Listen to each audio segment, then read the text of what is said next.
Welcome to రాజనీతి. రాష్ట్రంలో కీలకమైన శాసనసభ ఎన్నికలు ఘట్టం ముగిసింది, పోలింగ్ ఘట్టం ముగిసింది. అయితే ఈ సందర్భంగా ఎన్నికల షెడ్యూల్ వచ్చిన తర్వాత, ఎన్నికల కోడ్ వచ్చిన తర్వాత ఈ రాష్ట్రంలో అధికార పార్టీ తొత్తులుగా మారిన సిఎస్, డీజీపీ, కొంతమంది పోలీస్ అధికారులు వీళ్ళందరినీ కూడా బదిలీ చేస్తారని అందరూ భావించారు. అయితే డీజీపీని చాలా ఆలస్యంగా ఎన్నికలకు ఒక వారం రోజుల ముందు అమిత్ షా గారు అనంతపురం పర్యటనకు వచ్చిన సందర్భంగా డీజీపీని మార్చారు. అలాగే కొంతమంది ఎస్పీలని, కొంతమంది డిఐజీలని, పాలరాజు, అమ్మిరెడ్డి లాంటి డిఐజీలని, వీళ్ళని, రవిశంకర్ రెడ్డి లాంటి ఎస్పీని, వీళ్ళందరినీ కూడా ముందే మార్చేశారు. కానీ సిఎస్ జవహర్ రెడ్డి గారిని మాత్రం అలాగే కొనసాగించారు. సరే, జవహర్ రెడ్డి గారు యథావిధిగా ఆయన తన పక్షపాత బుద్ధితోనే పరిపాలన సాగించినప్పటికీ, యాజ్ ఎ సిఎస్గా నిష్పక్షపాతంగా వ్యవహరించకపోయినప్పటికీ ఎన్నికల సంఘం ఎందుకో ఉపేక్షించింది. అయితే ఈ సందర్భంగా ఒక చిన్న ఇష్యూలో ఎన్నికల సంఘానికి, ప్రభుత్వానికి ఒక వివాదం తలెత్తింది. ఆ వివాదం ఏంటంటే, ఈయన దాదాపుగా 14,000 కోట్లు జగన్మోహన్ రెడ్డి గారు డీబీటీ నిధులు ఏదైతే ఈయన బటన్ నొక్కుతారో, బటన్ నొక్కి లబ్ధిదారుల ఖాతాల్లో జమ చేసే నిధులు జనవరి నుంచి పెండింగ్లో పెట్టారు. యాక్చువల్గా జనవరి 28 నుంచి ఇవ్వాలి. అప్పటి నుంచి మార్చి వరకు కూడా ఆయన బటన్లు నొక్కుతూనే ఉన్నారు, కానీ డబ్బులు మాత్రం రిలీజ్ చేయాల. డబ్బులు లేక రిలీజ్ చేయకపోవటం కాదు, డబ్బులు ఉన్నాయి.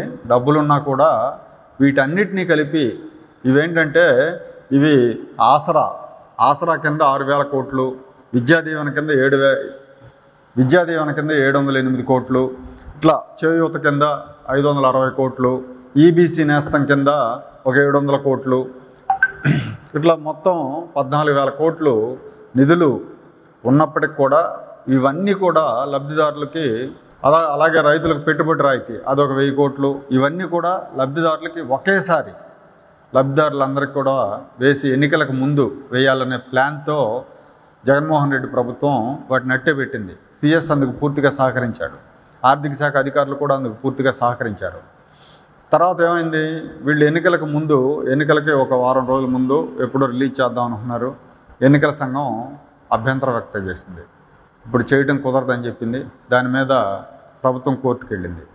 కోర్టుకు వెళ్ళినప్పుడు మే 13కు ముందే ఇవన్నీ కూడా మేము లబ్ధిదారులకు ఇవ్వాలి, ఇవి ఎప్పటి నుంచో ఉన్న పథకాలు కాబట్టి వీటికి ఎన్నికల కోడ్కి సంబంధం లేదని ప్రభుత్వం వాదించింది.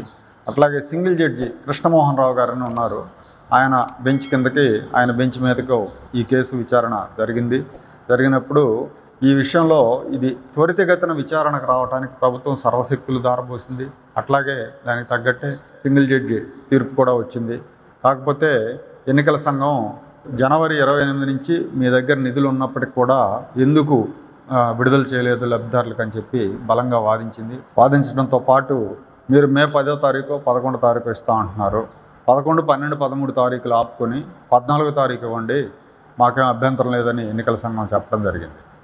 అయితే ఇప్పుడు ఎన్నికలు అయిపోయాయి, 14వ తారీఖు వచ్చింది. 14వ తారీఖున ఎలాంటి ఎన్ఓసి ఎన్నికల సంఘం దగ్గర నుంచి నిరభ్యంతర పత్రం ఏం అవసరం లేకుండానే మీరు నిధులు ఇచ్చేయచ్చు లబ్ధిదారులకు అని చెప్పి ఎన్నికల సంఘం పేర్కొన్నప్పటికీ ఎన్నికలు అయిపోయినాయి, 48 గంటలు అవుతుంది, ఇంతవరకు ఆ డబ్బులు రిలీజ్ చేయాలి. నిజంగా లబ్ధిదారుల మీద ప్రేమ ఉంటే జగన్మోహన్ రెడ్డి ప్రభుత్వం వెంటనే రిలీజ్ చేయాలి. ఎన్నికలు అయిపోయిన వెంటనే మర్నాడే 14వ తారీఖు ఉదయాన్నే డబ్బులు ఖాతాల్లో పడిపోవాలి. కానీ ఆ పని చేయాల. కానీ ఎన్నికలకు ముందు వీళ్ళు ఏం చేశారో తెలుసా, సింగిల్ జడ్జి తీర్పు మనకు అనుకూలంగా వస్తుంది కాబట్టి అధికారులందరూ రెడీగా ఉండండి అని చెప్పి అధికారులని రాత్రిళ్ళు ఆఫీసుల్లో ఉంచాడు ఈ జవహర్ రెడ్డి.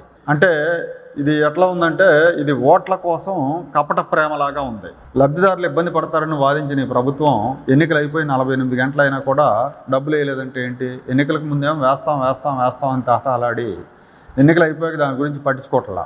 పైగా ఇప్పుడు ఆ డబ్బుల్ని డైవర్ట్ చేసి కాంట్రాక్టర్లకు బిల్లుల రూపంలో చెల్లించాలనే కుట్ర ఒకటి చేస్తున్నారనేది వస్తున్న వార్తలు. ఈ కాంట్రాక్టర్లో కూడా ఫస్ట్ కమ్ ఫస్ట్ పే కాకుండా తనకు అనుకూలంగా ఉండే కాంట్రాక్టర్లు, వైఎస్ఆర్ కాంగ్రెస్ పార్టీకి అనుకూలంగా ఉండే కాంట్రాక్టర్లు, జగన్మోహన్ రెడ్డి సామాజిక వర్గానికి చెందిన కాంట్రాక్టర్లు, ఇలాంటి వాళ్ళందరికీ బిల్లులు చెల్లించాలనే ప్లాన్ చేస్తున్నారని చెప్పి తెలుస్తూ ఉంది. ఈ 14,000 కోట్లని బాండ్ల ద్వారా, రుణాల ద్వారా సేకరించారు లబ్ధిదారులకు ఇవ్వాలని చెప్పి. ఎన్నికలకు ముందు వరకు వాళ్ళకి డబ్బులు ఇచ్చి వాళ్ళని ఆకట్టుకొని ఎన్నికల్లో ఓట్లు వేయించుకుందాం అంటున్నారు. అది కుదరకపోయేసరికి ఇప్పుడు ఎన్నికల తర్వాత ఏముంది, ఎన్నికలకు ముందంటే ఓడమ అదేదో సామెత చెప్తారు కదా, ఏరు దాటేంత వరకు ఓడమల్లన్నా, ఏరు దాటాక బోడిమల్లన్నా అని. ఎన్నికలకు ముందు ఓట్లు ఉంటాయి కాబట్టి, ఓట్లు వేయాలి కాబట్టి ఇస్తాం అన్నారు. అది కుదరలేదు. ఎన్నికలు అయిపోయిన వెంటనే ఆ డబ్బులు వాళ్ళకి ఎందుకు ఇచ్చేది, మన కాంట్రాక్టర్లకు ఇచ్చుకుందాం, మన వాళ్ళకి ఇచ్చుకుందాం అనే ప్రయత్నాల్లో ఈ ప్రభుత్వం ఉంది. దానికి సిఎస్ జవహర్ రెడ్డి, ఆర్థిక శాఖ అధికారులు రావత్, సత్యనారాయణ వీళ్ళందరూ కూడా కోఆపరేట్ చేస్తూ ఉన్నారు. కాబట్టి ఎన్నికల సంఘం అట్లీస్ట్ ఇప్పటికైనా కానీ భారత ఎన్నికల సంఘం మేల్కొని ఈ జవహర్ రెడ్డిని సిఎస్ పోస్ట్ నుంచి తప్పించాలి. తప్పించకపోతే జూన్ 4 వరకు కూడా జగన్మోహన్ రెడ్డి గారి అడ్డగోలు పాలన, అడ్డగోలు నిర్ణయాలను అమలు చేయడానికి జవహర్ రెడ్డి సిద్ధంగా ఉంటారు. కాబట్టి ఆయన తప్పించి లబ్ధిదారులకు న్యాయం చేయాల్సి ఉంది.